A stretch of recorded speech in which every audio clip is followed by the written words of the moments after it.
Bueno, muy buenas tardes. Mi nombre es Eduardo Noel Cali Velázquez, alumno de la Universidad Tecnológica de Honduras. A continuación, les voy a hablar un poco sobre lo que fue la clasificación de las personas en el derecho romano. Estas las clasificaban en dos grandes grupos, en las personas naturales o físicas y las personas jurídicas, morales o colectivas. ¿Qué es la persona natural o física? Es el ser humano independiente, el cual tenía sus derechos y sus obligaciones.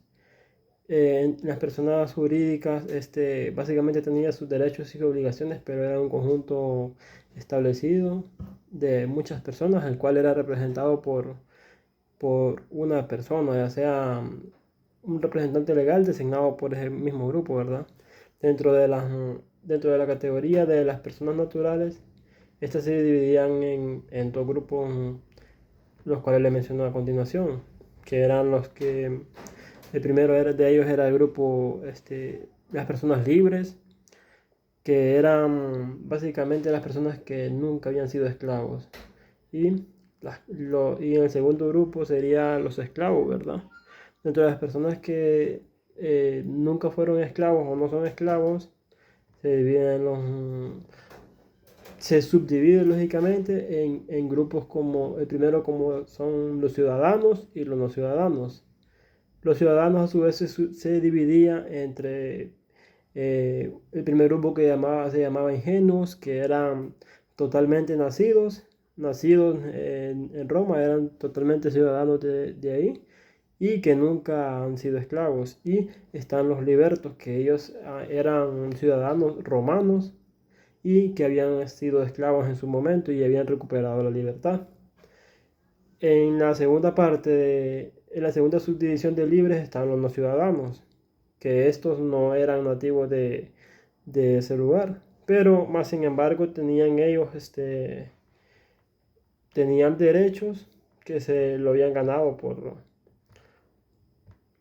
cuestiones de la historia, ¿verdad?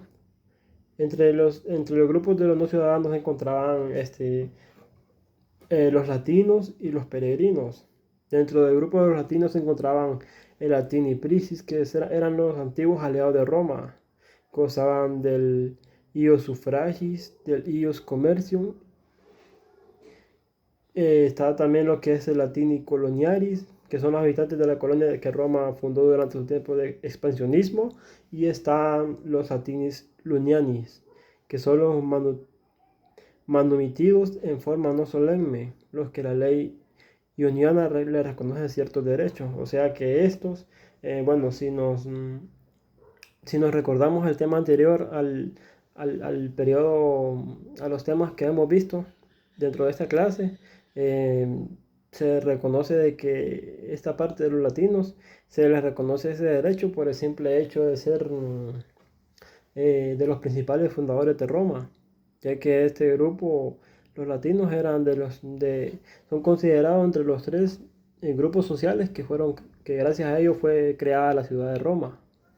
Y dentro de la otra subdivisión de los no ciudadanos están los que eran los peregrinos, que ellos no son nativos, no son nativos de la ciudad de Roma, pero que viven cerca de la ciudad y viven dentro de los límites de ellos mismos.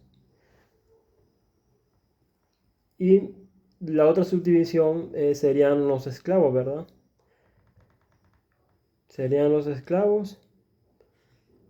La otra subdivisión de las personas naturales. Hablamos la primera de que eran los libres y le mencioné lo que la subdivisión de ellos, ¿verdad? Ahora hablamos lo que es la subdivisión de los esclavos. De los esclavos existían tres tipos de esclavos diferentes. Estaba lo que era el vicario, que eran los esclavos que pertenecían a otros esclavos. En ese momento se podía y sucedían ese tipo de casos, que algunos esclavos tenían otros esclavos a su cargo. Estaba la otra parte, el otro tipo de esclavo que se llama el publici, que eran básicamente esclavos pertenecientes al Estado, o sea que estaban al servicio del Estado.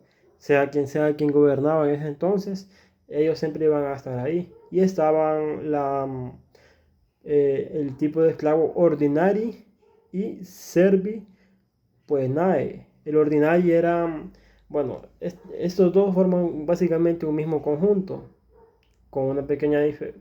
Bueno, ambos estaban permanentes.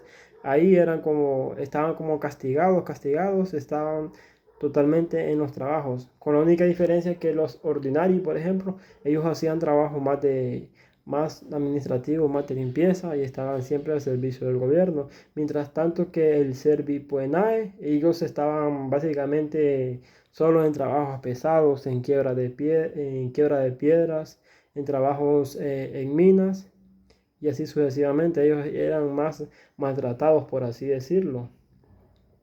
La otra, la parte 2 de la división de las personas está en lo que es las personas jurídicas, ¿verdad?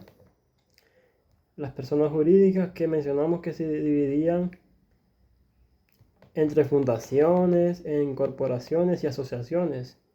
Básicamente a día de hoy lo que podemos, eh, bueno, si nos remontamos al tiempo de hoy, estas grandes clasificaciones es básicamente decir una persona natural y una persona jurídica, con las mismas obligaciones, con los mismos derechos.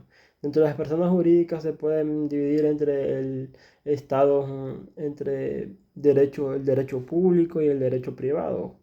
Por ejemplo, poner un ejemplo claro, en esa subdivisión se puede hacer énfasis del derecho público, como por ejemplo las grandes instituciones gubernamentales, lo que es la Secretaría de Seguridad, lo que es la Secretaría de Educación, y por otra parte sería el derecho privado, que son las personas que tienen los comerciantes, los que tienen los empresarios, estas grandes empresas privadas, ¿verdad? Entonces, básicamente, así sería la subdivisión de las personas en aquel entonces, ¿verdad?